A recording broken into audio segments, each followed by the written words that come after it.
হঠাৎ করে রাতের বেলায় ইমাম গাজ্জালীকে স্বপ্নে দেখানো হচ্ছে, ইমাম গাজ্জালী তুমি এখানে ঘুমিয়ে আছো।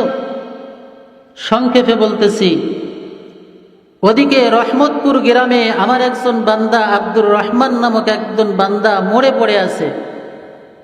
তাকে সুন্নত তরিকায় দাফন কাফন করানোর মতো কোনো মানুষ নাই। ইমাম গাজ্জালী, যাও, আমি তোমাকে দায়িত্ব দিলাম, তুমি রহমতপুর গ্রামে গিয়ে আমার বান্দা আব্দুর রহমানকে সুন্নত তরিকায় দাফন কাফন করাবা। ফজরের নামাজ আদায় করে ইমাম গাজ্জালী রহমতুল্লাহি আলাইহি অনেক খোঁজাখুঁজির পরে রহমতপুর গ্রামে চলে গেলেন। আব্দুর রহমানের বাড়িতে গিয়ে দেখে সত্যি আব্দুর রহমান লাশ হয়ে পড়ে আছে। ইমাম গাজ্জালী রহমতুল্লাহি আলাইহি লক্ষ্য করলেন, আল্লাহর বান্দা আব্দুর রহমান লাশ হয়ে পড়ে আছে, কিন্তু তাকে দাফন কাফন করানোর কোনো মানুষ নাই। ইমাম গাজ্জালী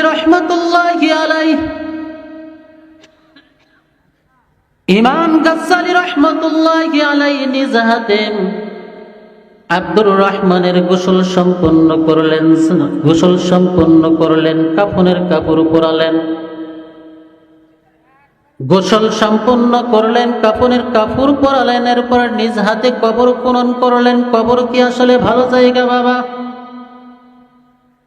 আমার আপনার মায়ার নবী, রহমতের নবী ডাক দিয়া বলেন, ক্বালান নবী সাল্লাল্লাহু আলাইহি ওয়াসাল্লাম, আল কবরু রাওদাতুম মিন রিয়াসিল জান্নাহ আই হুফরাতুম মিন হুফারিন নার। আমার আপনার মায়ার নবী, রহমতের নবী ডাক দিয়া বলেন, এই দুনিয়ার মানুষ, এই কবরটা কারোর জন্য জান্নাতের বাগান হয়ে যাবে, আবার এই কবরটা কারোর জন্য জাহান্নামের গর্ত হয়ে যাবে। না জানি আল্লাহ আমাদের কারোর জন্য যেন কবরটা জাহান্নামের গর্ত না করে। কবরটা কিন্তু ভালো জায়গা না রে বাবা। এজন্য কবি বলেন, কবর কিন্তু জায়গা ভালো না রে, কবর কিন্তু জায়গা ভালো না। 6 দিন পরে নখ খসে যাবে, 9 দিন পরে চুল। কবর গৃহের সামান নিতে কইর না কেউ ভুল, কবর জায়গা ভালো না। আমু দিয়ে কবর গৃহ সাজিয়ে নিতে হয়, কবর জায়গা ভালো না। আমু দিয়ে কবর গৃহ সাজিয়ে নিতে হয়। 6 দিন বাদে নখ খসে যাবে, 9 দিন পরে চুল। কবর গৃহের সামান নিতে কইর না কেউ ভুল, কবর জায়গা ভালো না। আমু দিয়ে কবর গৃহ সাজিয়ে নিতে হয়, কবর জায়গা ভালো না।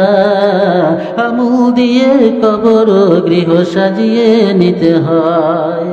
17 দিনে পেট পেটে শেষ প্রকার খাদ্য হবে, 60 দিনেতে গোস্ত হবে না, কঙ্কাল পরে রবে। 17 দিনে পেটে পেটে শেষ প্রকার খাদ্য হবে, 60 দিনেতে গোস্ত হবে না, কঙ্কাল পরে রবে। 90 দিনে হাড়গুলি সব, 90 দিনে হাড়গুলি সব আলাদা হয়ে রয়, কবর জায়গা ভালো নয়। আমু দিয়ে কবর গৃহ সাজিয়ে নিতে হয়, কবর জায়গা ভালো নয়। আমু দিয়ে কবর গৃহ সাজিয়ে নিতে হয়। 6 দিন পরে নখ খসে যাবে, 9 দিন পরে চুল। কবর গৃহে সামান নিতে কইর না কেউ ভুল, কবর জায়গা ভালো নয়। আমু দিয়ে কবর গৃহ সাজিয়ে নিতে হয়। যেটা বলতেছিলাম, ইমাম গাজ্জালী রহমতুল্লাহি আলাইহি নিজ হাতে কবর খনন করলেন। নিজ হাতে কবর খনন করে আব্দুর রহমানের লাশটা নিজ হাতে জানাজা পড়ালেন, নিজেই জানাজা পড়ালেন। আব্দুর রহমানের লাশের জানাজা করে ইমাম গাজ্জালী রহমতুল্লাহি আলাইহি নিজ হাতে আব্দুর রহমানের লাশটা যখন কবরের মধ্যে রাখতেছে রে বাবা, এমন সময় ইমাম গাজ্জালীর নাকের মধ্যে জান্নাতের ঘেরা। ইমাম গাজ্জালী রহমতুল্লাহি আলাইহি আব্দুর রহমানের লাশটা কবরের ভিতরে নামায়। যখন নাকের ভিতরে জান্নাতের ঘেরান, ইমাম গাজ্জালী বুঝলেন এটা দুনিয়ার সাধারণ কোনো মানুষ নয়, নিশ্চয় এ আল্লাহর বান্দার কবরটা জান্নাতের বাগান হবে। ইমাম গাজ্জালী রাহমাতুল্লাহি আলাইহি দাফন কাফন শেষ করে আব্দুর রহমানের সন্তানদেরকে ডাক দিয়া বললেন, বাবা, দুনিয়ার বুকে তোমার পিতা এমন কি আমল করতো যার কারণে আল্লাহ রাব্বুল আলামিন তোমার পিতার কবর থেকে জান্নাতি ঘেরান বের করে দেয়? তোমরা কি একটু আমারে বলতে পারবা?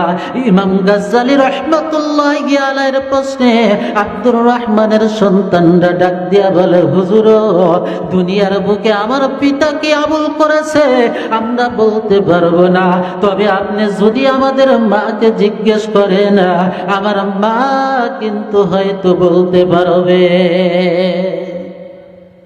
দুনিয়ার বুকে আমি আপনি কয় নাম্বারের স্বামী বইয়ের চাইতে কি কেউ ভালো জানে?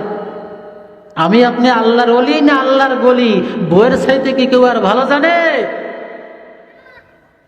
আর আমার আপনার বউ এটা ভালো না খারাপ, রাবিয়া বসরি না মেহজাবিন সারারা গুল, আমার চাইতে কি আমার আপনার চাইতে কি আর কেউ ভালো জানে? স্বামী কেমন বউয়ের চাইতে কেউ ভালো জানে না, এবং বউ কেমন স্বামীর চাইতে আর কেউ ভালো জানে না।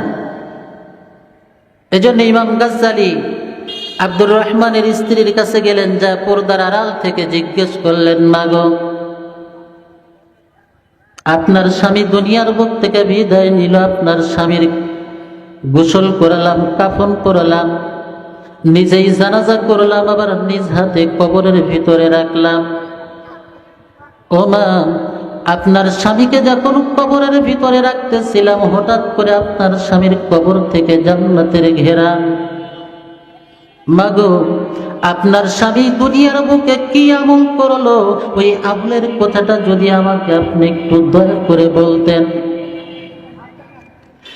ইমাম গাজ্জালী রাহমাতুল্লাহি আলাইহি রহমানের স্ত্রীকে যখন জিজ্ঞেস করলো, রে বাবা, আব্দুর রহমানের স্ত্রী ডাক দিয়া বলে, হুজুর, দুনিয়ার বুকে আমার স্বামী তেমন কোন আমল করতো না, দুনিয়ার বুকে আমার স্বামী আল্লাহর ওলিও ছিল না, আমার স্বামী অত্যন্ত একজন গরিব মানুষ ছিল।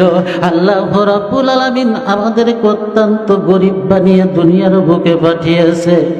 তবে হুজুর, আমার স্বামী সারাদিন পর্যন্ত আসার, আমার স্বামী সারাদিন কাজকর্ম শেষ করে যখন রাতের বেলায় বাড়ি চলে আসতো, রাতের বেলায় বাড়ি আসার পরে আমার স্বামী এশার নামাজ আদায় করে বিছানার মধ্যে ঘুমিয়ে যেত। ওই গভীর রজনীতে উঠে আমার স্বামী 2 রাকাত তাহাজ্জুদের নামাজ পড়ে, হুজুর, 2 রাকাত করে তাহাজ্জুদের নামাজ আদায় করে। আমাদের বাড়ির ভিতরে ভালো কোনো আলমারি ছিল না, আমাদের ঘরের মধ্যে ভালো কোনো ড্রেসিং টেবিল ছিল না, আমাদের বাড়ির মধ্যে ভালো কোনো শোকেসও ছিল না, আমাদের বাড়ির মধ্যে ভাঙ্গা একটা মাটির আলমারি ছিল গো হুজুর। ওই মাটির আলমারির ভিতরে এমন একটা কোরআনুল কারীমের কপি ছিল। আমার স্বামী ওই গভীর রজনীতে উঠে নামাজ আদায় করে ওই ভাঙ্গা তক্তা থেকে কোরআনুল কারীমের কপিখানা পেরে নিয়ে ওই কোরআনুল কারীমের কপিখানা বিছায়া আমার আল্লাহকে ডাক দিয়া বলতো, রে মালিক, দুনিয়ার বুকে অত্যন্ত গরিব বানাইছো রে আল্লাহ, দুনিয়ার বুকে অত্যন্ত অভাবী বানাইলা, যার কারণে সুন্দর করে কোরআনুল কারীম তেলাওয়াত করা শিখবো এমন ভাগ্য আমাদের হয় নাই। রব্বুল আলামিন, আজকে সুন্দর করে কোরআনুল কারীম তেলাওয়াত করবে করে তোমাকে খুশি করব এমন যোগ্যতাও আমি অর্জন করতে পারি নাই। আল্লাহ, যদিও সুন্দর করে কোরআনুল কারীম তেলাওয়াত করতে না পারি, তবু আমি সাক্ষী দেই, হাযা মিন কালামি রাব্বি, রব্বুল আলামিন, এটা একমাত্র তোমার কালাম গো মাওলা, এটা একমাত্র তোমার কিতাব, এই বলে আমি সাক্ষী দিচ্ছি। আর তোমার কোরআনুল কারীমের অক্ষরের উপর দিয়ে হাত বুলালাম। আল্লাহ, তোমার কাছে দরখাস্ত, তোমার কোরআনুল কারীমের অক্ষরের উপর দিয়ে হাত বুলাইলাম, তোমার কোরআনুল কারীমকে বুকের সাথে জড়ায়া ধরলাম, তোমার কোরআনুল কারীমকে চুমু খাইলাম, তোমার কোরআনুল কারীমকে মাথার উপরে রাখলাম।